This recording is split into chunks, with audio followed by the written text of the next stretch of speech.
Hello दोस्तों, चलो फिर शुरू करते हैं आज टॉपिक 9 का डिस्कशन। टॉपिक 9 में हमें क्या पढ़ना है, सिलेबस में जो आपके दिया हुआ है उत्तर प्रदेश में सुरक्षा बल एजेंसियां व उनके अधिदेश। हम इंटरनल सिक्योरिटी का पार्ट कर रहे हैं। एक वीडियो हमने कर लिया है जहां हमने उग्रवाद को समझा था और विकास से कैसे वह संबंधित है। तो यहां से जो प्रश्न आपके एग्जाम में बन सकता है उसे टारगेट करते हुए एक प्रश्न का अभ्यास भी कर चुके हैं। आज क्या करेंगे, आज हम जो टॉपिक 9 में हमने सब्जेक्ट डिसाइड किया था, क्या था वहां पर, यूपी एसटीएफ के बारे में देखेंगे, यूपी एटीएस, एनआईए के बारे में देख लेंगे, एसएसबी के बारे में देखेंगे। इसके बाद में हम सीआरपीएफ और सीआईएसएफ, तो काफी टॉपिक्स हैं इसमें, बहुत अच्छे से डिस्कस करने वाले हैं। साथ ही पहले पता होना चाहिए यह जो टॉपिक है क्या प्रीवियस ईयर में इस टॉपिक से कोई क्वेश्चन आया है। तो आपने 2023 का जो प्रश्न देखा था वहां क्वेश्चन आपका यूपी एटीएस से पूछा गया था, है ना। आपने देखा होगा यूपी एटीएस से आपका क्वेश्चन आया हुआ है और उसकी भूमिका पर प्रश्न बनाया गया था। तो भैया, और जो ये संगठन बताए जाएंगे, जो पुलिस बल बताए जाएंगे, इनकी भूमिकाओं पर प्रश्न बनने की गुंजाइश है कि नहीं है? बिल्कुल है बोले तो हम इस तरीके से अपना टॉपिक तैयार करेंगे कि अगर अब प्रश्न बनाया जाएगा तो बहुत अच्छे से हम लिख पाएंगे। साथ ही देखो यार, होली अच्छे से निकल गई होगी आप सभी की, बढ़िया से रंग खेला होगा आपने। अब 3 से 4 दिन आपके बहुत ज्यादा पढ़ाई नहीं हुई होगी, स्वाभाविक सी बात है। अब क्या करना है, अब चीजें किनारे रखनी है और 40 से 45 दिन अगले कहाँ लगना है, हमें मेंस पर लगना है। क्योंकि उसके बाद आपका प्रीलिम्स नजदीक आएगा, फिर मेंस की तैयारी कोई नहीं करता है, सब भैया प्री पर फोकस हो जाते हैं। तो अभी 5 और 6 ऐसे तैयार कर लेंगे हम लोग कि फिर जब प्रीलिम्स क्लियर होगा अपना तो वहां केवल रिवीजन करना पड़े, अलग से एफर्ट ना डालने पड़े। इस तरीके से आपको अपनी प्लानिंग करनी पड़ेगी, नहीं प्लानिंग करोगे बाद में पछताओगे भाई यार, है ना। चलो शुरू करें फिर। टॉपिक क्या है आपका, पहला टॉपिक है आपका सुरक्षा बल से संबंधित। यदि हम देखेंगे तो यूपी एसटीएफ के बारे में देखेंगे। क्या है आपको एक देखो, इंट्रोडक्शन, जब भी कोई टॉपिक लिखना होता है पहले इंट्रो पार्ट में आपको कुछ बेसिक सी जानकारी, उसके जो विषय आपसे पूछा गया है, जो आपके डिमांड है क्वेश्चन की, उससे संबंधित एक ओवरऑल एक बेसिक जानकारी 2 से 3 लाइनों में दे देनी होती है। यही आपका एक बढ़िया इंट्रोडक्शन होता है। वहां पर कोई आप करंट की न्यूज है उसे यूज कर सकते हैं, कोई मानक परिभाषा है यदि विषय से संबंधित तो उसे यूज कर सकते हैं। क्लियर बात है। ऑब्जेक्टिव है क्या है इसका, जैसे कोई संगठन पूछा जा रहा है तो उसका ऑब्जेक्टिव आप बता दीजिएगा भाई इंट्रो के स्तर पर, तो वह भी एक बढ़िया इंट्रो हो जाता है।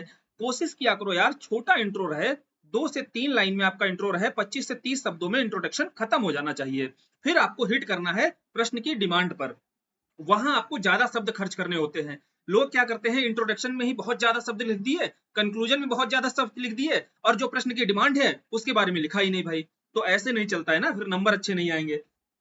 तो यहाँ जैसे एसटीएफ के बारे में आपको लिखना है, तो एसटीएफ के बारे में यदि इंट्रोडक्शन के स्तर पर बताओगे तो कंटेक्स्ट के स्तर पर क्या है, एसटीएफ के बारे में आपको यह पता होना चाहिए कि आखिर इसका काम क्या होता है। देखो भाई, एसटीएफ जो है स्पेशल टास्क फोर्स के रूप में जिसे जाना जाता है, इसका प्रयोग क्यों किया जाता है और कब किया जाता है, यह आप इंट्रो पार्ट में बता सकते हो। जैसे उदाहरण के तौर पर एसटीएफ आप समझिए, जो आपके बड़े बड़े लोगों के केसेस वगैरह, जैसे जिन्हें आप बोलते हो हाई प्रोफाइल जो केसेस होते हैं, इनका निपटारा करने के लिए यूपी एसटीएफ का गठन किया गया। या कुछ ऐसे मुद्दे हो जाते हैं जो बहुत ज्यादा चर्चा में रहते हैं और तनावग्रस्त हो जाते हैं, जहां पर वहां की सरकारें, जैसे उत्तर प्रदेश से संबंधित आप मानकर चलिए, यह उत्तर प्रदेश पुलिस के दायरे से चीजें बाहर निकलती हुई दिखाई देती हैं, या बहुत अधिक दबाव जब बन जाता है, जनता का दबाव बन जाता है, तो वहां जांच किसे दे दी जाती है, यूपी एसटीएफ को दे दी जाती है। उदाहरण स्वरूप क्या है, कोई करंट का एग्जांपल आपके दिमाग में आ रहा होगा। देखो क्या है, हम लोग तैयारी करते हैं, खूब पेपर लीक हुए अब की बार। अब लीक संदर्भ में बहुत दबाव बनाया गया छात्रों के द्वारा। अब यह दबाव बनाया गया कि भाई यह जो जांच है, यह जांच आप एसटीएफ को दे दीजिए। तो एसटीएफ गठित की गई है ना, एसटीएफ कमेटी गठित की जाती है, और इस संदर्भ में वह जांच किसके पास आ जाती है, यूपी एसटीएफ के पास आ जाती है। ये करंट का एग्जाम्पल है और कंटेक्स्ट समझ में आया यूपी एसटीएफ का। यही आपका इंट्रो बनाना होता है, 20 से 25 शब्दों में। इस आधार पर आपने इंट्रो बनाया और यहाँ इसके बारे में आपको इसका ऑब्जेक्टिव समझ में आ गया। फिर आपको बताना है कि जितने भी ये संगठन है, आपके पुलिस बल हैं, चाहे आप यूपी एसटीएफ है, यूपी एटीएस है, एटीएस जिसे आप एंटी टेरर स्क्वाड के रूप में जानते हैं, है ना, देश से या राज्य से टेरर को खत्म करने के लिए जिस स्क्वाड का गठन किया गया है। तो समझिए जितने यूपी एसटीएफ हो गए या एटीएस हो गए, इनके बारे में आप 2 लाइन में यह भी बता सकते हो कि ये सारी की सारी यूपी पुलिस, आपका जो यूपी पुलिस है, इसकी एक स्पेशल यूनिट के रूप में काम करती है। ध्यान रखना, स्पेशल यूनिट का मतलब होता है यह आपकी इकाइयां जो होती हैं, जैसे एसटीएफ है विशेष मामले देखने के लिए यह स्पेशल यूनिट बनाई जाएगी, एटीएस है जो आपका जो टेररिज्म से संबंधित मामले आएंगे उस संदर्भ में यूपी एटीएस एक्टिव हो जाती है। क्लियर। तो यह आपकी सारे के सारे जो स्पेशल विंग्स होती हैं, ये यूपी पुलिस के अंतर्गत ही कार्य करती हैं। ध्यान रखना इस चीज को। तो कहीं भी आपको बताना हो, चाहे यूपी एसटीएफ, यूपी एटीएस, इसके बारे में आप बेसिक सी जानकारी यहाँ शुरुआत में दे सकते हैं। फिर प्रश्न को हिट कहां पर करना है, जैसे मान लीजिए भूमिका पर आया, तो यह है आपका मेन बॉडी पार्ट, जो एसटीएफ की भूमिका के संदर्भ में आपको क्या क्या लिखना है। देखो भाई, एसटीएफ की भूमिका जब लिखोगे तो वहां बताना है कि माफिया गैंग की खुफिया जानकारी और कार्रवाई, यानी कि जो माफिया गैंग होते हैं इनके बारे में खुफिया जानकारियां कलेक्ट करती है यूपी एसटीएफ और उस पर कार्रवाई करती है। फिर संगठित अपराध के बारे में बताना है कि जो संगठित अपराध है, अब संगठित अपराध क्या होता है, देखो संगठित अपराध के अंतर्गत जितनी तस्करी है, जैसे ड्रग की तस्करी हो गई, हथियारों की तस्करी हो गई, मानव की तस्करी हो गई, ये जितनी तस्करियां आप देखते हो, वन्य जीव की तस्करी हो गई, ये सभी आपकी संगठित अपराध के अंतर्गत काउंट होती हैं चीजें। बाकी एक संगठित अपराध आपका अलग से मेंशन है टॉपिक, इसको हम बहुत डिटेल से भी पढ़ेंगे आगे। तो संगठित अपराध से लिप्त जो अपराधी होते हैं, इनके अंतर जनपदीय गिरोह के खिलाफ भी कार्रवाई की जाती है। किसके द्वारा, यूपी एसटीएफ के द्वारा। यह भूमिका है, आप ध्यान से देखना। और देखो, ये जितनी भूमिकाएं आप दे रहे हो ना, बहुत ध्यान से देखा करो। अब आपने यह पॉइंट बता दिया तो ये हो गई सतही जानकारी एकदम। इसको अगर आपको ऑथेंटिक करना है तो क्या करना पड़ेगा, एग्जाम्पल देना पड़ेगा। एग्जाम्पल के तौर पर क्या दे सकते हो, कोई ऑपरेशन बता सकते हो। उदाहरण के तौर पर संगठित अपराध को खत्म करने के लिए या तस्करियों को खत्म करने के लिए, तस्करी जो होती है उसे खत्म करने के लिए सीमा पर क्या चलाया जाता है भाई, यूपी एसटीएफ या एसएसबी, किसी के बारे में लिखोगे तो यहाँ ऑपरेशन बता देना है, जैसे ऑपरेशन कवच चलाया जा रहा है। क्लियर। तो अब आप क्या है, ऑपरेशन कवच जैसे ही डालोगे आप, तो आपका यह जो पॉइंट हो गया ये ऑथेंटिक हो गया कि भाई कोई डेटा या कोई एग्जांपल से आपने प्रूव कर दी अपनी कही हुई बात को। फिर विध्वंसकारी जो तत्व होते हैं, उदाहरण के तौर पर आईएसआई एजेंट के खिलाफ कार्रवाई करनी, जैसे बहुत सारे स्लीपर सेल्स हमारे एक्टिव होते हैं तो इनके खिलाफ भी कार्रवाई करती है यूपी एसटीएफ। और खासकर यह जो कार्रवाई की जाती है, क्योंकि अब आईएसआई से लिंक होगा किसी एजेंट का, तो यह टेरर को खत्म करने के संदर्भ में कार्रवाई होगी। और टेरर को खत्म करने के संदर्भ में प्रमुख रूप से किसकी भूमिका है, यूपी एटीएस की। तो यहाँ यूपी एटीएस की जब भूमिका बताओगे तो इस पॉइंट को ज्यादा फोकस करके वहां लिखना होगा। फिर आपको बताना है डकैतों के खिलाफ कार्रवाई, जो अंतर जनपदीय गिरोह होते हैं इनके खिलाफ कार्रवाई भी करता है और जिला पुलिस के साथ समन्वय के साथ रह करके यह सारी कार्रवाइयां की जाती हैं यूपी एसटीएफ के द्वारा। तो एसटीएफ की भूमिका के संदर्भ में ये पॉइंट्स आपको डालने हैं। फिर आते हैं, देखो अब उत्तर प्रदेश के संदर्भ में कोई क्वेश्चन लिख रहे हो भाई, एसटीएफ के संदर्भ में कोई क्वेश्चन लिखोगे तो अब जनरल क्वेश्चन लिखना है तो एसटीएफ की भूमिका तो सेम ही होगी जो यूपी एसटीएफ की होगी। लेकिन अगर उत्तर प्रदेश के संदर्भ में पेपर 5 में अगर आप अपना आंसर लिखोगे तो कुछ एग्जाम्पल होंगे जो यूपी से संबंधित होंगे, इन्हें आपको जरूर डालना चाहिए। उदाहरण के तौर पर जैसे यह पहला वाला, यह मान लीजिएगा ऑप्शन जैसे दिया हुआ है, यूपी के 4 जिलों आगरा, गोरखपुर, प्रयागराज, बरेली, यहाँ यूपी एसटीएफ यूनिट का गठन किया जा रहा है। भाई ध्यान से समझना कि इस पॉइंट को देखो, क्या है ये न्यूज़पेपर की हेडिंग होगी। अब न्यूज़पेपर की हेडिंग को आप कैसे इंट्रोडक्शन बना सकते हो, कैसे आप इसको कंक्लूजन बना सकते हो, दोनों तरीकों को यहाँ पर समझना होगा। जैसे इंट्रो के स्तर पर जब आपको क्या है, यह इंट्रो के स्तर पर भी आप शामिल कर सकते हो जब भी आंसर लिखना है। जैसे हाल ही के दिनों में उत्तर प्रदेश सरकार के द्वारा आगरा, गोरखपुर, प्रयागराज, बरेली में एसटीएफ यूनिट का गठन या एसटीएफ यूनिट हेतु भूमि और बजट को मंजूरी दी गई है। ये हो गया बढ़िया इंट्रो। ये होता है करंट से लिंक करते हुए टॉपिक से संबंधित इंट्रो बनाना। और अगर कंक्लूजन बनाना है तो इसी पॉइंट को कैसे कंक्लूजन बनाओगे, अंततः सरकार के द्वारा, ध्यान देना, देखो एक ही हेडिंग होती है, न्यूज़पेपर की हेडिंग होती है, इसे नोट डाउन किया करो, ऐसे ही चीजें नोट डाउन करते चला करो। अंततः सरकार के द्वारा एक एसटीएफ से संबंधित सराहनीय कदम उठाते हुए आगरा, गोरखपुर, प्रयागराज, बरेली में एसटीएफ यूनिट हेतु भूमि व बजट को मंजूरी दी गई है। ये हो गया कंक्लूजन। देखो एक ही हेडिंग है न्यूज़पेपर की, इसे आप इंट्रोडक्शन के रूप में चाहो यूज कर लो, चाहे कंक्लूजन के तौर पर यूज कर लो, बस जो परोसने का तरीका है वह अलग रखना है थोड़ा सा। क्लियर।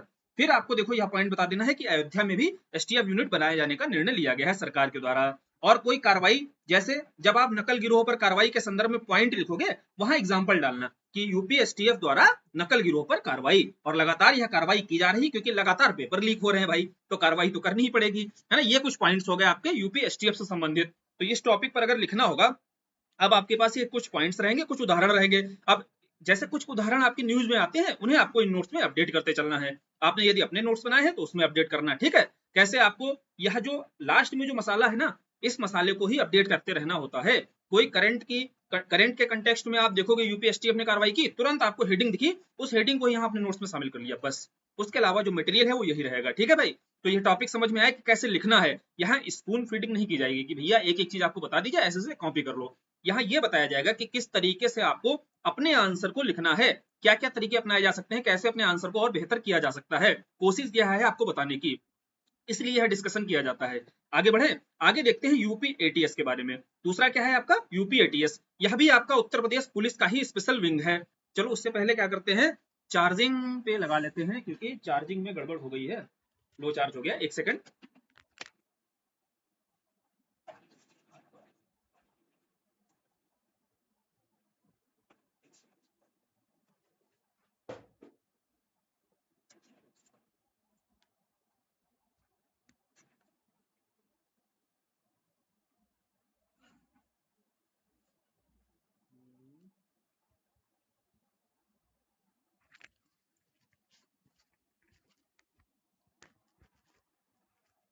चलिए फिर अगला टॉपिक देखते हैं। अगला टॉपिक क्या है, अगला टॉपिक है आपका यूपी एटीएस।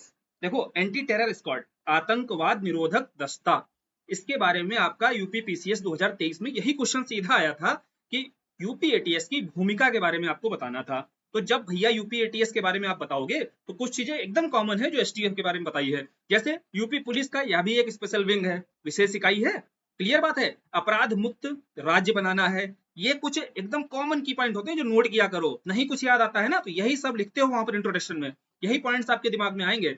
जैसे अपराध मुक्त राज्य बनाना है ना, और नहीं कुछ याद आया तो यूपी स्पेशल की विशेष इकाई है। इस रूप से आपने अपने इंट्रो को शुरू किया। फिर बताना है कि इसका मुख्यालय अगर याद रख सकते हो तो याद रखो, एटीएस का मुख्यालय आपका लखनऊ में है और इसमें जो कार्यरत अधिकारी होते हैं वह भारतीय पुलिस सेवा के आसूचना अभिकरण अर्थात इंटेलिजेंस जो एजेंसी होती है आपकी, और एनआईए राष्ट्रीय जांच एजेंसी के अधिकारी यहाँ पर सेवा देते हैं एटीएस के अंतर्गत। एंटी टेरर स्क्वाड, इसका गठन कब किया गया, यहाँ समझना, इसका थोड़ा सा कंटेक्स्ट अगर समझोगे ना तो यह रटने वाली बिल्कुल चीजें नहीं रहेंगी। यूपी एटीएस हो या एनआईए हो, यह कब आया था, देखो दोनों का संबंध किससे है, दोनों का संबंध है आतंकवाद को या आतंकवाद से प्रभावित जो भी राज्य है या क्षेत्र है उसको आतंकवाद मुक्त घोषित करना या आतंकवाद मुक्त करना, क्लियर, यह उद्देश्य रहता है। तो आतंकी गतिविधियां कभी ना कभी आपके राज्य में या देश में घटित हुई होंगी जिसके बाद में सरकार क्या हुई होगी, एक्टिव हुई होगी इस तरीके के संगठन को लेकर के या इस तरीके की एजेंसी के गठन को लेकर के। तो कब हुआ था ऐसा, समझिए यहाँ पर बैकग्राउंड। यहाँ पर जब पहले मुंबई में ताज हमला होता है, 2008 की घटना है यह, उसके बाद एनआईए आता है और आपका यूपी एटीएस का गठन होता है कि कहीं ऐसा घटनाक्रम उत्तर प्रदेश में ना हो जाए जो आपका मुंबई में हमला हुआ था, ताज हमला, क्लियर। तभी आपका नेशनल इन्वेस्टिगेशन एजेंसी, चूंकि जांच एजेंसियों पर वहां पर उंगली उठी थी कि भैया कैसी जांच एजेंसी है कि कोई आतंकवादी आ जाता है, घुस जाता है और हमला, इतना बड़ा हमला हो जाता है हमारे यहाँ, तो तभी आपका एनआईए आता है, तभी आपका यूपी एटीएस आता है। तो यूपी एटीएस के संदर्भ में जो कंटेक्स्ट था वो समझ में आया, अब आपको इंट्रो बनाने में दिक्कत नहीं होगी।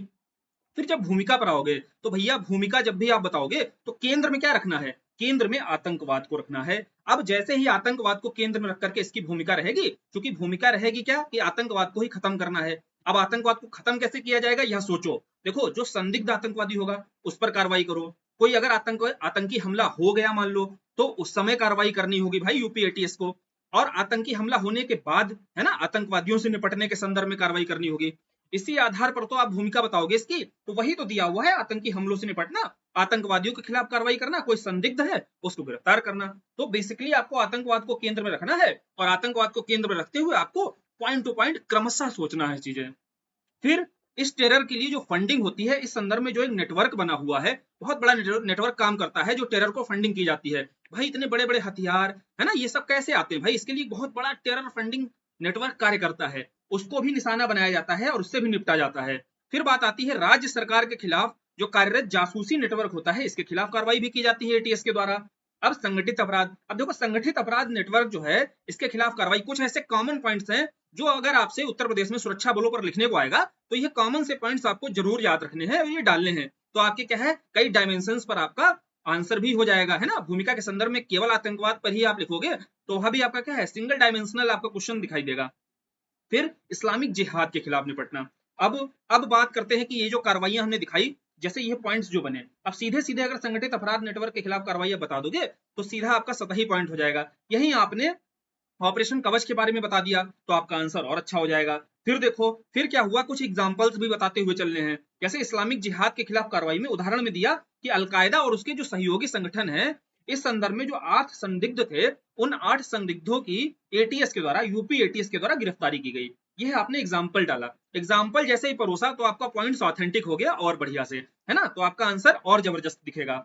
फिर फिर जब हमने बताया था कि जो ऊपर आपको बताया गया इस्लामिक जिहाद के विरुद्ध कार्रवाई या टेरर फंडिंग नेटवर्क है, इसके खिलाफ जो कार्रवाई करेंगे, तो उस संदर्भ में कुछ धार्मिक परोपकारी एनजीओ होते हैं।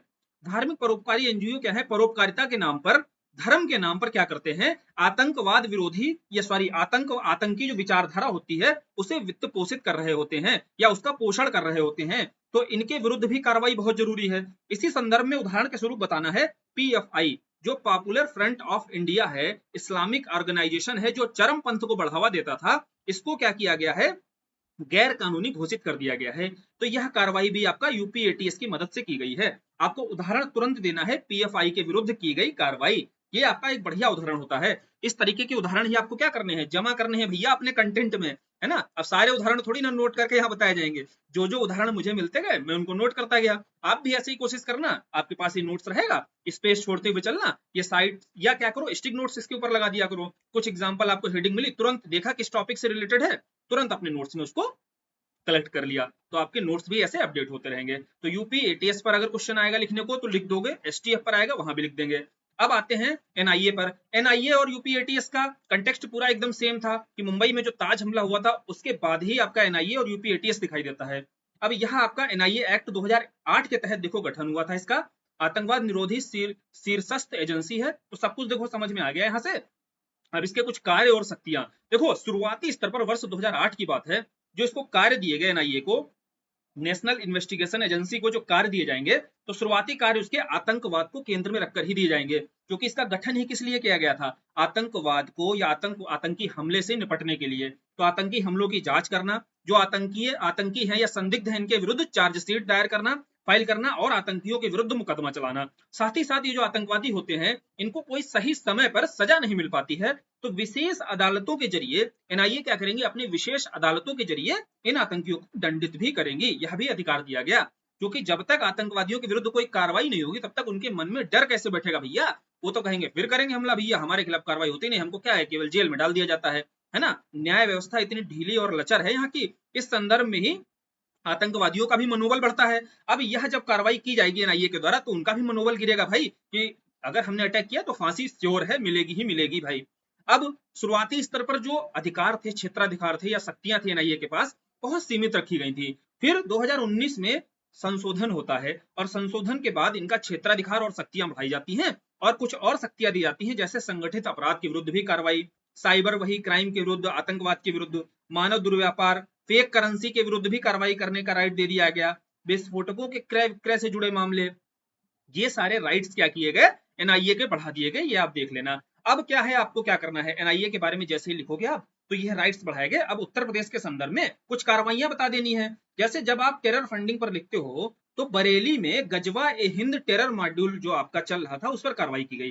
तो गजवा ए हिंद जो टेरर मॉड्यूल था इस पर कार्रवाई कहाँ की गई है? उत्तर प्रदेश के बरेली डिस्ट्रिक्ट में। तो उत्तर प्रदेश से जुड़ी हुई कोई कार्रवाई है आपकी एनआईए की, तो तुरंत आपको क्या करना है? अपने आंसर में शामिल कर देना है। फिर पूर्वांचल क्षेत्र में बड़े बड़े माफियाओं पर कार्रवाई की गई। अब ऑपरेशन ध्वस्त देखो पीछे ही बताया था, जब संगठित अपराध पर कार्रवाई के संदर्भ में भूमिका बताओगे वहां आपको क्या करना है? ऑपरेशन ध्वस्त के बारे में बताना है, ऑपरेशन कवच के बारे में बताना है। कुछ ऑपरेशंस मैं बता रहा हूं, कुछ ऑपरेशंस आपको भी तैयार कर लेने हैं, कोई नया यदि ऑपरेशन चलाया जाता है किसी भी सुरक्षा बल के द्वारा या एजेंसी के द्वारा। फिर पीएफआई के विरुद्ध कौन सा ऑपरेशन चला था? Operation octopus. यही होते हैं फैक्ट्स, जो आपके पॉइंट्स को, सतही जो पॉइंट्स होते हैं, जो एकदम सरफेस लेवल पर आप पॉइंट्स केवल लिख देते हो, उन पॉइंट्स को ऑथेंटिकेट करते हैं ये डेटा। तो इन डेटा का कुछ देखो, बहुत ज्यादा डेटा भी नहीं रख सकते हैं, लेकिन ये बहुत ही इंपॉर्टेंट डेटा होता है जिसको आप बार बार लिखोगे जब अपने आंसर में, तो फिर आपको क्या है, वो चीजें याद हो जाएंगी। एक दो बार में याद नहीं होती हैं चीजें। तो जैसे कुछ ऑपरेशंस हैं, कवच, ध्वस्त और ऑक्टोपस, ये कुछ सीमित से ऑपरेशन है जो इन सुरक्षा बलों के द्वारा चलाए गए, बड़े स्तर पर चलाए गए, इसलिए याद रखा करो। अब आगे बढ़ते हैं तो एसएसबी के बारे में देखते हैं। देखो एसएसबी, सीआरपीएफ और सीआईएसएफ 3 टॉपिक हैं। इनको समझने से पहले इनका कॉन्टेक्स्ट समझ लो, तो चीजें क्या है, इंट्रोडक्शन भूमिका के स्तर पर जब चीजें बनाओगे तो बहुत आसानी से बन जाएंगी। कैसे, समझो यहाँ पर देखो, सीएपीएफ के बारे में आप जानते हैं। सीएपीएफ क्या है? Central armed police force. Armed मतलब सशस्त्र जिसे बोलते हैं, पुलिस फोर्स, है ना, शस्त्रों के साथ में जो पुलिस फोर्स रहता है।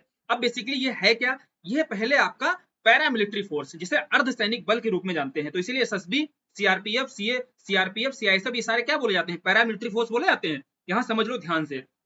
तो ये सारे के सारे सीएपीएफ के अंतर्गत आते हैं। अब सीएपीएफ के अंतर्गत पहले सीएपीएफ को सीएमपीएफ बोला जाता था। सेंट्रल पैरा मिलिट्री फोर्स, उसको बदल करके 2011 में सेंट्रल आर्म्ड पुलिस फोर्स कर दिया गया। यह है इसका बैकग्राउंड। अब इसके अंतर्गत आपकी 7 इकाइयां हैं, 7 इकाइयां हैं जो कार्य करती हैं। कौन कौन सी भैया? 4 हैं आपकी जो सीमा पर लगी हुई है। बहुत ध्यान से सुनना, ये केवल कंटेक्स्ट इसलिए बताया जा रहा है ताकि आप बैकग्राउंड जब बनाओ, किसी भी संगठन का अगर आप बनाओगे, किसी भी एजेंसी का बनाओगे तो बहुत इजीली बना ले जाओगे। तो सीएपीएफ के अंतर्गत 7 आपकी एजेंसी कार्य करती हैं। पहली है आपकी भैया जो टोटल देखो 7 हो गई, 4 आपकी सीमा पर, एक विशेष गार्ड है, विशेष बल है आपका, और 2 आपकी आंतरिक सुरक्षा के लिए। ये आपकी सेंट्रल आर्म्ड पुलिस फोर्स के अंतर्गत कार्य करने वाली एजेंसियां हैं। अब यह सीएपीएफ जो है गृह मंत्रालय के अधीन रहकर कार्य करता है। तो जितनी एजेंसियां हैं ये भी किसके अंडर आएंगी? यह भी होम मिनिस्ट्री के अंडर ही आएंगी। अब वो कौन कौन सी हैं? 4 जो सीमा पर हैं वो देखो, एक आपका हो गया असम राइफल्स। अब असम राइफल्स देखो अलग से तो पढ़ेंगे नहीं, लेकिन मोटा मोटा जो हो ना प्राइमरीली जो यूज किया जाता है इनका वो समझ लो। असम राइफल्स बेसिकली जो है आपका जो इंडिया और म्यांमार का जो बॉर्डर है इन क्षेत्रों में आपको दिखाई देगी, क्योंकि ये सीमा की सुरक्षा के लिए लगाए जाने वाले ये फोर्सेस हैं, पुलिस फोर्सेस हैं, तो यह समझ लो। उसके बाद दूसरा इंडो सांगपो, आईटीबीपी बोलते हो ना, इंडो सांगपो बॉर्डर फोर्स जो है आपका, या बॉर्डर पुलिस जो है आपका आईटीबीपी। क्लियर? तो आईटीबीपी कहां पर होगी? ये तिब्बत वाले क्षेत्र में रहती है, तिब्बत की सीमा पर जो लगती है, तिब्बत की सीमा भारत से, यहाँ पर आईटीबीपी तैनात की जाती है। तीसरी कौन सी है? बीएसएफ है। बीएसएफ आपकी जम्मू कश्मीर का क्षेत्र जो सीमा बनाता है पाकिस्तान और चीन के साथ, वहां पर आपकी यह बीएसएफ दिखाई देती है या बीएसएफ तैनात की जाती है। चौथी आपकी कौन सी है? सशस्त्र सीमा बल। इसी के बारे में देखो हम पढ़ने जा रहे हैं। एक अगर आपने एजेंसी पढ़ ली तो अब भूमिका बनाने में आपको दिक्कत नहीं होगी, क्योंकि भूमिका में सबको प्राइमरली कहाँ के लिए बनाया गया है, गठन किस उद्देश्य के लिए किया गया है, ये मैंने समझा दिया। तो ये 4 एजेंसियां हैं आपकी सीएपीएफ के अंतर्गत जो सीमा सुरक्षा से संबंधित हैं। एक आपका एनएसजी, जिसे आप ब्लैक कैट बोलते हो ना, यह विशेष बल है। क्लियर? ब्लैक कैट के रूप में जो जाना जाता है, जो आपका एनएसजी है, एनएसजी कमांडो होते हैं, तो वह आपके भी सीएपीएफ के अंतर्गत ही आते हैं। 5 हो गए। 2 कौन से बचे? 2 आपका जो आंतरिक सुरक्षा से संबंधित हैं। कौन कौन से? सीआरपीएफ और सीआईएसएफ। इनको भी हम पढ़ेंगे। देखो सीआरपीएफ आपका रिजर्व पुलिस फोर्स होता है ना, जिस पुलिस फोर्स को हम रिजर्व करके रखते हैं विशेष स्थितियों के लिए, और किन स्थितियों के लिए वो भूमिका संदर्भ में अभी समझ में आ जाएगा। फिर सीआईएसएफ, तो आई का मतलब क्या है यहाँ? इंडस्ट्रियल, यानी कि औद्योगिक क्षेत्र से संबंधित जो आपका पुलिस फोर्स है वह सीआईएसएफ के रूप में जाना जाता है। और इन्हीं आधार पर ही, इनके आधार पर ही आपका यह आर्म्ड फोर्स हमारे पास रहते हैं, तो आंतरिक सुरक्षा हमारी बनी रहती है। और आंतरिक सुरक्षा के लिए ही यही 2 फोर्स हैं मुख्य रूप से, सीआरपीएफ और सीआईएसएफ। क्लियर है? अब सीएपीएफ के अंतर्गत जो 7 प्रमुख जो पुलिस एजेंसियां हैं, यह कौन कौन सी हैं समझ में आ गया होगा स्पष्ट रूप से। और यह कंटेस्ट अगर समझ में आ गया तो लिखने में बिल्कुल दिक्कत नहीं होगी। इसको क्या है, आप नोट डाउन भी कर लेने जो बताया गया है। सीएपीएफ जो आर्म्ड पुलिस फोर्स है, इसके अंतर्गत 7 एजेंसियां, 4 आपकी सीमा सुरक्षा के लिए जो भारत से सीमा बनाती हैं। भारत समझ रहे हो ना? देखो ये जैसे भारत का जो बॉर्डर है, तो यहाँ से जो भारत से जो सीमा बनाती है, ये सीमा पर आपका पुलिस फोर्स जो तैनात किया जाता है वो सीएपीएफ के अंतर्गत 4 इकाइयां हैं। आपका आईटीबीपी है, असम राइफल्स है, और आपका बीएसएफ है, और सशस्त्र सीमा बल है। 4 ये हो गए। और एक आपका विशेष एनएसजी है जो आपका विशेष बल हो गया, एनएसजी कमांडो, ब्लैक कैट जो होता है। और 2 आपका क्या हो गया भैया? आंतरिक सुरक्षा के लिए जो सीआरपीएफ यानी कि देश के भीतर सुरक्षा देती है, एक सीआरपीएफ है, और दूसरी कौन सी है? सीआईएसएफ। क्लियर?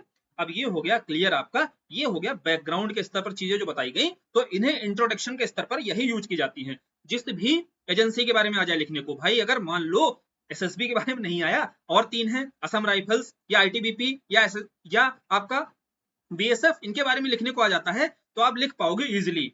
अब आते हैं कि अगर एसएसबी के बारे में पूछा गया, एसएसबी के बारे में हाई चांस इसलिए है कि एसएसबी का कार्य क्या होता है। देखो जो सीमा सुरक्षा बल है, इसका नाम क्या है? सशस्त्र सीमा बल।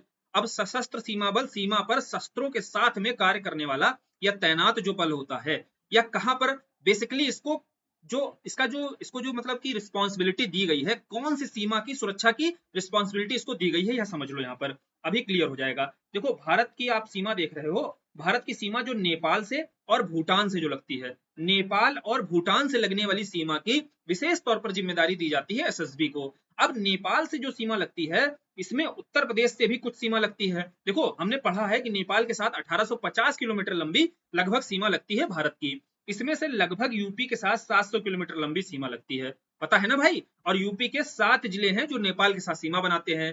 तो अब सीमा संबंधी जो सीमा सुरक्षा संबंधी जो चुनौतियां होंगी वह उत्तर प्रदेश के लिए भी होंगी भाई। अब उत्तर प्रदेश के लिए अगर सीमा सुरक्षा संबंधी चुनौती रहेंगी तो वहां एसएसबी की भूमिका आपके लिए महत्वपूर्ण हो जाएगी, और इसलिए आपसे प्रश्न बनने की गुंजाइश बहुत ज्यादा हो जाएगी। क्लियर? समझ में आया कि यहाँ से प्रश्न क्यों बनाया जा सकता है। तो जो बैकग्राउंड के स्तर पर बताया वही देखो इंट्रो के स्तर पर यहाँ यूज करना है। फिर एसएसबी के कार्य आपको बताने होंगे, तो पहला ही कार्य रहेगा भारत नेपाल की सीमा सुरक्षा। हालांकि भारत भूटान की सीमा सुरक्षा भी होती है इसके हाथ में, लेकिन हमें यहाँ पर उत्तर प्रदेश के संदर्भ में चीजें लिखनी है, तो नेपाल सुरक्षा सीमा पर ज्यादा फोकस करना है।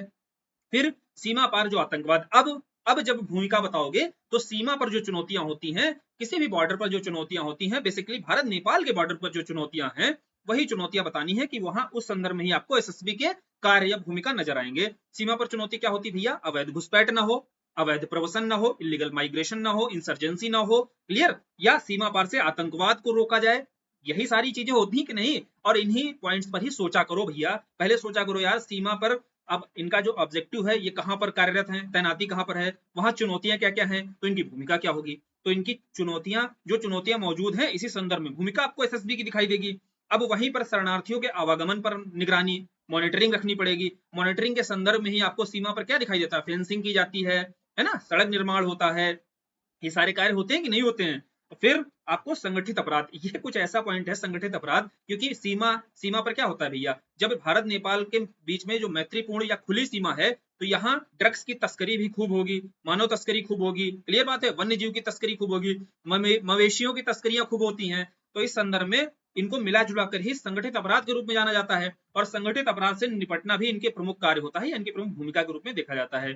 फिर बात करेंगे जब भी सीमा पर आपको सोल्यूशन के स्तर पर रखना हो या भूमिका के स्तर पर, कार्य के स्तर पर बताना हो, तो सिविल एक्शन प्रोग्राम को जरूर डालना है बाद में, है ना, क्योंकि यह क्या होता है आपका सीमा चुनौतियों से निपटने का एक दीर्घकालिक उपाय होता है। क्या? Civil action programme. क्या है सिविल एक्शन प्रोग्राम? जो वहां के नागरिक हैं, अब उन नागरिकों का परसेप्शन, जो पीपल परसेप्शन होता है उसे चेंज किया जाता है। अब उसे चेंज करोगे तो स्वाभाविक सी बात है, जब वहां के लोगों की मानसिकता ही सकारात्मक कर दोगे तो स्वाभाविक सी बात है सीमा जो विवाद है, या सीमा विवाद छोड़िए, सीमा पर जो चुनौतियां हैं वो स्वतः ही खत्म हो जाएंगी भाई। क्योंकि आप जब तक पीपल का परसेप्शन नहीं चेंज करोगे कि लोग क्या करेंगे, त्वरित लाभ के लिए ऐसे कदम उठा लेते हैं कभी कभी, तो इसलिए सिविल एक्शन प्रोग्राम बहुत जरूरी हो जाता है इन क्षेत्रों के लिए। और प्रशासन और जनता के बीच में जो दूरी बढ़ रही है वह भी इस माध्यम से कम की जाती है। फिर आता है यूएन पीस कीपिंग मिशन। अब यूएन पीस कीपिंग मिशन क्या है? देखो यार, यूएन के द्वारा क्या होता है, बहुत सारे ऐसे क्षेत्र हैं, एग्जाम्पल ले लो अफ्रीका में, जैसे अभी ही हैती में संघर्ष चल रहा है ना, हैती के कुछ ग्रुप्स हैं वहां पर संघर्ष चल रहा है। अब यहाँ पर मान लीजिए यूएन के द्वारा कुछ पीस कीपिंग, शांति स्थापित करने के लिए पीस कीपिंग मिशन भेजा जाएगा। अब इस पीस कीपिंग मिशन में आपको एसएसबी की भूमिका भी दिखाई देगी, सीआरपीएफ की भी भूमिका दिखाई देगी, सीआरपीएफ के नौजवानों को भेज दिया जाता है, भारत के सीआईएसएफ के नौजवानों को भेज दिया जाता है। तो यह पॉइंट्स आपके हैं जो आप हर जगह शामिल कर सकते हो, यूएन पीस कीपिंग मिशन में इनकी सहभागिता रहती है, क्लियर बात है। तो आपको देखो लिखने का तरीका बताया जा रहा है, कैसे लिखोगे इन पॉइंट्स को, आखिर सोचना कैसे है, फ्रेमिंग कैसे की जाती है, यह आपको समझना है, अपने पॉइंट्स डालने हैं, और इन पॉइंट्स पर आपको एग्जांपल्स भी डालने होते हैं। एग्जांपल्स देखो कुछ आपको नोट डाउन करके यहाँ दे दिए गए हैं, कुछ आप इनको अपडेट करते रहना। जैसे उत्तर प्रदेश के संदर्भ में लिखोगे, अब सीमा संबंधी लिख रहे हो तो उत्तर प्रदेश के सीमा पर कुछ जिले, जैसे लखीमपुर खीरी में क्या हुआ है, एसएसबी के द्वारा, जो सशस्त्र सीमा बल है आपका, इसके द्वारा तस्कर के विरुद्ध क्या चलाया गया था भाई? ऑपरेशन कवच चलाया गया था। और केवल एसएसबी ही नहीं, यहाँ पर सीमा पर जितने भी आपके सुरक्षा बल हैं वह इसमें शामिल हुए थे, क्योंकि सहयोगात्मक यदि संबंध नहीं होगा इन सुरक्षा बलों में तो कोई भी मिशन आपका सफलतापूर्वक कार्य नहीं कर पाएगा, क्लियर बात है। तो यहाँ ऑपरेशन कवच हम पीछे भी पढ़ चुके हैं, लखीमपुर खीरी में यह ऑपरेशन कवच चलाया जाता है। जैसे आपका पीएफआई के विरुद्ध ऑपरेशन ऑक्टोपस चलाया गया, ऑपरेशन हमने ध्वस्त चलाया तस्करियों के विरुद्ध, वैसे ही लखीमपुर खीरी में ऑपरेशन कवच भी चालू किया गया। बहराइच में देखो एसएसबी के ही द्वारा स्मैक जब्त किया गया, फेक करेंसी के विरुद्ध कार्रवाई हुई। तो आप यह देख रहे हैं, कोशिश करना जब एसएसबी के बारे में लिखना तो उत्तर प्रदेश के जो 7 जिले हैं, जो 7 जिले उत्तर प्रदेश के नेपाल से सीमा बनाते हैं, यहाँ जो चुनौतियां हैं या उन 7 जिलों में जो कार्रवाइयां की जा रही हैं उसे जरूर शामिल करना। जैसे लखीमपुर खीरी में क्या कार्रवाई हुई, बहराइच में क्या कार्रवाई की गई, फिर भारत नेपाल की जो सीमा है यहाँ मवेशियों की तस्करियों के विरुद्ध भी कार्रवाई की गई है एसएसबी के द्वारा। यह कुछ एग्जाम्पल है, और एग्जाम्पल भी आपको संगठित अपराध के स्तर पर जब लिखोगे वहां उदाहरण या लखीमपुर खीरी वाला डालो, क्योंकि ये तो समझा चुका हूं कैसे उदाहरण का यूज किया जाता है। फिर आपको जब प्रवसन के बारे में लिखना है, अवैध घुसपैठ को रोकना है, तो उस संदर्भ में मवेशियों की तस्करियां बता सकते हो, या आपको बहराइच में फेक करेंसी के विरुद्ध, यहाँ आपने बताया कि फेक करेंसी के विरुद्ध कार्रवाई की जाती है, उदाहरण स्वरूप बता दिया कि बहराइच में एसएसबी के द्वारा स्मैक जब्त किया गया। ये हो गया उदाहरण, और पॉइंट्स के साथ में एग्जाम्पल डालना बहुत जरूरी होता है। कोई डेटा है आपके पास तो वह जरूर डालो यहाँ पर। अब फिर आते हैं आप सीआरपीएफ पर। सीआरपीएफ क्या है आपका, जो सेंट्रल रिजर्व्ड पुलिस फोर्स है, यानी कि जो रिजर्व करके हमारा पुलिस फोर्स रखा जाता है भैया देश में या हमारे राज्य में, कोई आंतरिक जो अशांति ना फैले, इस संदर्भ में यह पुलिस फोर्स हमारे पास रिजर्व रहना चाहिए। अब यह गृह मंत्रालय के अधीन ही रहेगा। अर्धसैनिक अर्थात पैरामिलिट्री फोर्स है आपका, ये तो सब पीछे समझा चुके हैं। और आंतरिक सुरक्षा की जिम्मेदारी होती है। ये तो अब इंट्रोडक्शन लिखना बिल्कुल टफ नहीं रहेगा, कंटेक्स्ट अगर आपको समझ में आ गया, कभी इंट्रो टफ नहीं होता है। अब अगर कंटेक्स्ट भटक के इधर उधर चीजें लिख दी तो फिर इंट्रो भी खराब हो जाता है, और फर्स्ट इंप्रेशन अगर अच्छा नहीं रहा भैया तो गड़बड़ हो जाएगा सारा आगे का। अब कार्य अगर लिखने होंगे आपको सीआरपीएफ पर, तो सीआरपीएफ पर कार्य जब भी लिखने होंगे तो आप अपने डेली लाइफ में चीजें देखा करो ना इधर उधर, कि सीआरपीएफ का यूज जो है सरकार के द्वारा कब किया जाता है। जैसे जब चुनाव होते हैं संसद के, विधानमंडल के, इन चुनावों को शांतिपूर्ण तरीके से संपन्न कराने के लिए सीआरपीएफ देखो तैनात की जाती है। फिर आप देखते होंगे जब कोई भीड़ होती है, भीड़ उग्र हो जाती है, नियंत्रण वहां की पुलिस जो राज्य पुलिस है नहीं कर पाती है, तो फिर किसे बुलाया जाता है, सीआरपीएफ को बुलाया जाता है। नक्सलवाद के क्षेत्रों में सीआरपीएफ तो सर्वाधिक एक्टिव है। अब नक्सलवाद के क्षेत्र में अगर डालना तो उदाहरण स्वरूप क्या बताना है, कोबरा बटालियन के बारे में तुरंत बता देना है भाई। नक्सलवाद में अगर नक्सलियों के विरुद्ध कार्रवाई की जा रही है नक्सली क्षेत्रों में, तो वहां कोबरा बटालियन को जरूर बताना है। क्लियर बात है। फिर राष्ट्रीय महत्व के जितने भी संस्थान हैं, उदाहरण के तौर पर प्रधानमंत्री का आवास हो गया, राज्यपाल का आवास हो गया, यहाँ किसकी तैनाती होती है, यहाँ भी सीआरपीएफ के जवान को तैनात किया जाता है। आतंकवाद निरोधक अभियान, जैसे पंजाब में खालिस्तानियों के विरुद्ध, अभी हाल ही में जम्मू कश्मीर में भी आपका सीआरपीएफ के जवानों को तैनात किया गया। क्लियर। तो ऐसे एग्जांपल्स आपको ध्यान रखने हैं। फिर सिविल एक्शन प्रोग्राम जरूर बताना है, यूएन पीस कीपिंग मिशन। ये दोनों तो एकदम देखो, हर जगह पर आपको कोई सुरक्षा बल लिखना, भूमिका के स्तर पर लिखना, पहले आपको प्रमुख रूप से जो प्राइमरली इनका ऑब्जेक्टिव होता है वो बता देना है। फिर सिविल एक्शन प्रोग्राम और यूएन पीस कीपिंग मिशन, ये आपके क्या है, एकदम कॉमन पॉइंट्स हैं। कॉमन पॉइंट्स ऐसे होते हैं जिनको आप सभी में यूज कर सकते हो, है ना, सभी में काम आ जाते हैं ये। फिर करंट का देखो एग्जांपल है कि अभी सीआरपीएफ के जो आईजी हैं अनुराग अग्रवाल, इन्हें संसद सुरक्षा की जिम्मेदारी दी गई है। क्लियर। जो नई संसद हमारी बनी है इसकी सुरक्षा की जिम्मेदारी किसके पास है, सीआरपीएफ के आईजी आपके अनुराग अग्रवाल हैं। ठीक है। तो इस तरीके के एक सेकेंड, सॉरी, तो इस तरीके के एग्जांपल्स क्या हैं, आप नोट किया करो। अपने हेडिंग्स देखी और आपने हेडिंग्स को ही क्या किया, नोट डाउन कर लिया, और नोट डाउन करके हो सकता है कभी कभी ऐसी हेडिंग मिल जाए, वह आप सीआरपीएफ से संबंधित कोई क्वेश्चन पूछा जाए तो उसको हाल ही में करके आप इंट्रोडक्शन भी बना सकते हो। एक छोटा इंट्रोडक्शन होगा और एक साधारण सा इंट्रोडक्शन होना चाहिए, बहुत ज्यादा हाई फाई एकदम चीजें भी नहीं लिखनी होती इंट्रोडक्शन में। जितना छोटा कम शब्दों में बेहतर इंट्रो होगा वही आपका ज्यादा इंप्रेसिव होता है। क्लियर। फिर अब लास्ट बचता है आपका सीआईएसएफ। देखो यार, सीआईएसएफ जब लिखना है तो समझ में आ रहा है, आई का मतलब क्या है आपका, आई का मतलब है इंडस्ट्री। अब इंडस्ट्रियल सेक्टर में जो सिक्योरिटी फोर्स आपका लगाया जाएगा, इंडस्ट्रियल सेक्टर की सिक्योरिटी के लिए जो फोर्स का गठन किया जाएगा वही आपका सीआईएसएफ कहलाएगा। यह भी आपका पैरामिलिट्री फोर्स होता है और गृह मंत्रालय के अधीन ही रहता है। इसका गठन आपका सीआईएसएफ एक्ट 1968 के तहत किया गया है। भूमिका पर आते हैं। देखो, इंडस्ट्रियल सेक्टर में अगर आपको समझना है कि हमारी इंडस्ट्री के कोर में कौन से 8 सेक्टर होते हैं, बोले कोर सेक्टर 8 जो प्रमुख हैं अर्थव्यवस्था के, यही आपके हमारे इंडस्ट्री के लिए सबसे महत्वपूर्ण होते हैं। अगर इन कोर सेक्टर पर अटैक हो गया, यहाँ अशांति फैला दी गई, तो भैया आर्थिक गतिविधियां बाधित होंगी और इससे हमारी अर्थव्यवस्था पर बहुत नकारात्मक प्रभाव पड़ेगा। तो इस क्षेत्र को सुरक्षा देना बहुत जरूरी है। तो इन क्षेत्रों में सुरक्षा देने का कार्य या दायित्व किसे सौंपा गया है, इन क्षेत्रों में सुरक्षा का दायित्व सौंपा गया है आपका सीआईएसएफ को। क्लियर बात है। तो भूमिका के स्तर पर सबसे पहले हमें कोर सेक्टर के बारे में बता देना है। कोर सेक्टर 8 आपको पता है, और नहीं पता है तो प्रीलिम्स के स्तर पर ये पूछा जाता है किसका भारांश अधिक है किसका कम है। उदाहरण के तौर पर जैसे विनिर्माण क्षेत्र हो गया, विद्युत क्षेत्र, उर्वरक क्षेत्र, ये सारे क्या है आपके 8 कोर सेक्टर हैं और 8 पता होनी चाहिए आपको। सार्वजनिक क्षेत्र के जो उपक्रम है, जैसे जो पीएसयूज होते हैं, इनकी सुरक्षा भी एक बड़ी जिम्मेदारी होती है। यहाँ भी सीआईएसएफ की ही तैनाती की जाती है। उदाहरण के तौर पर जैसे ओएनजीसी हो गया, भेल हो गया। क्लियर। जैसे जो आपके बड़े बड़े पीएसयूज होते हैं, इनकी सुरक्षा का दायित्व भी किसके ऊपर होता है, इनकी सुरक्षा का दायित्व भी सीआईएसएफ के ऊपर होता है। यही कुछ कंपनियां जैसे महारत्ना कंपनियां होती हैं, यहाँ सिक्योरिटी किसके हाथ में दी जाती है, सीआईएसएफ यहीं पर तैनात होती है। फिर अति महत्वपूर्ण जो व्यक्तियों की सुरक्षा, जैसे जिन्हें जेड सिक्योरिटी मिली हुई है, जेड सिक्योरिटी के तौर पर भी सीआईएसएफ के जवानों को ही नियुक्त किया जाता है। मेट्रो हो गया, बंदरगाह क्षेत्र हो गया, हवाई अड्डा का क्षेत्र हो गया, ये सारे क्षेत्र आपके जो भी औद्योगिक गतिविधियों से या आर्थिक गतिविधियों से सीधे लिप्त रहते हैं। क्लियर। वहां सीआईएसएफ के जवान आपको नियुक्त मिलेंगे। तो सीआईएसएफ की तैनाती कहां कहां पर होगी, तो उसकी भूमिका स्वाभाविक सी बात है, जिन सेक्टर्स का संबंध सीधा आर्थिक गतिविधियों से या औद्योगिक गतिविधियों से होगा वहां सीआईएसएफ के जवानों की नियुक्ति की जाएगी। ठीक, तो आपको भूमिका बनाने में दिक्कत नहीं होगी। फिर देखो यही 2 पॉइंट आ गए, civil action programme, UN peacekeeping mission, इनमें भागीदारी। अब एक शब्द बड़ा चर्चा में था, हाइब्रिड सिक्योरिटी। जहां मौका मिले सीआईएसएफ के बारे में प्रश्न आए, हाइब्रिड सिक्योरिटी की चर्चा बहुत हुई। क्या हुई? यह बोला गया कि भैया जो ये प्राइवेट सेक्टर होती हैं, कंपनियां होती हैं आपकी निजी सुरक्षा कंपनियां, अब बोले यार सीआईएसएफ के जवानों अगर तुम क्या करो, इन निजी सुरक्षा कंपनियों को ट्रेनिंग दे दो और ट्रेनिंग देकर इनको खुद अपनी सिक्योरिटी की जिम्मेदारी दे दो, तो बोले कि यार तुम्हारे ऊपर जो सुरक्षा का अतिरिक्त बोझ होता है ना वो कम हो जाएगा। बोले ठीक है हम ट्रेन कर देंगे इनको। इसके कुछ नकारात्मक पहलू भी हैं, कुछ सकारात्मक पहलू भी हैं, दोनों हैं। एक भार कम होगा, दूसरा हो सकता है सुरक्षा में वह सुरक्षा के स्तर पर वह गारंटी न मिल सके, है ना, जो सीआईएसएफ के ट्रेंड जवानों के द्वारा दी जाती है। क्लियर बात है? तो बहुत सारे एक नकारात्मक और सकारात्मक पहलू हैं, उन पर बात नहीं करनी है, लेकिन इसे ही आपका हाइब्रिड सिक्योरिटी बोला गया। हाइब्रिड सिक्योरिटी टर्म समझ में आया क्या है? कि प्रशिक्षण किसे दिया जाएगा? जो निजी सुरक्षा कंपनियां हैं इनको प्रशिक्षण दिया जाएगा। यानी कि जो निजी कंपनियां रहती हैं, कुछ मान लीजिएगा इंडस्ट्रीज हैं, ठीक, अब सरकार के ऊपर भी बोझ नहीं रहेगा, यहाँ से सरकार के ऊपर भी क्या होगा, बोझ कम होगा। दूसरा क्या है, सीआईएसएफ के जवानों पर भी जो सुरक्षा का दायित्व है उसका भार भी कम हो जाएगा। क्लियर बात है? जब निजी सुरक्षा कंपनियां वहां सुरक्षा देने लगेंगी।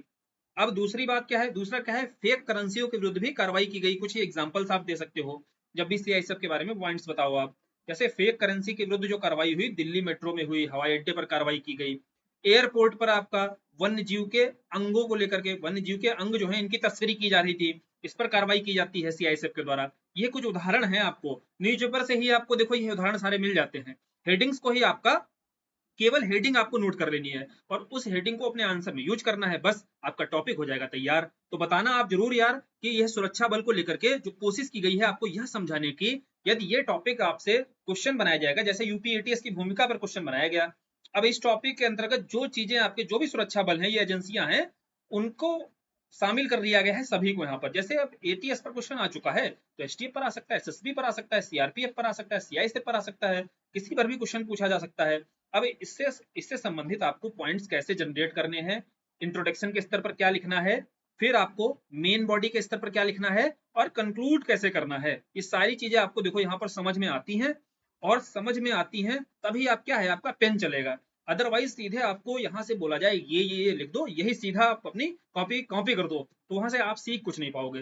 लेकिन यहाँ कोशिश की जाती है सिखा दिया जाए कि भाई आपके दिमाग में पॉइंट्स कैसे जनरेट होने चाहिए। एटीएस पर लिखोगे तो आतंकवाद को केंद्र में रखो। अब आतंकवाद पर जब कार्रवाई की जानी है तो कार्रवाई के संदर्भ में आपको सोचना है कि पहले संदिग्ध जो हो उसको उठाओ, फिर आतंकवादी हो जो उस पर कार्रवाई करो, फिर आतंकी हमला हुआ उससे निपटो, फिर आतंकवादी के जो आतंकवादी पकड़ा गया उसके खिलाफ त्वरित कैसे कार्रवाई हो सके, त्वरित सजा कैसे मिल सके, उसको सजा दो। तो ऐसे क्या है, क्रम में आपने सोचा, आपके 10 पॉइंट्स बनते जा रहे हैं, पता ही नहीं चलेगा कब 8-10 पॉइंट आपके बन जाएंगे। क्लियर?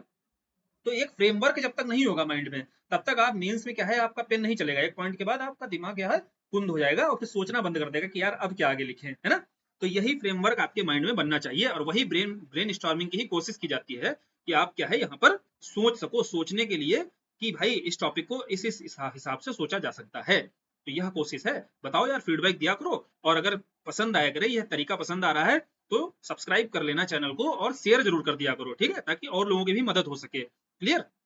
चलो फिर आगे फिर टॉपिक डिसाइड करेंगे और उसको अच्छे से डिस्कस करेंगे। होली वाले मूड से बाहर आ जाओ सारे और बढ़िया से पढ़ाई शुरू कर दो भाई, क्योंकि 800 वैकेंसी जो आ रही है कई वर्षों के बाद आ रही है। अब इस तरीके से वैकेंसी आगे मत उम्मीद रखना कि इतनी ज्यादा आएंगी, फिर वही 150-200 के आसपास वैकेंसी आने लगेंगी। तो पूरी मेहनत यहाँ पर झोंक देना अपनी, ठीक।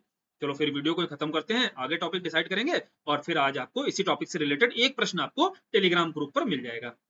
धन्यवाद।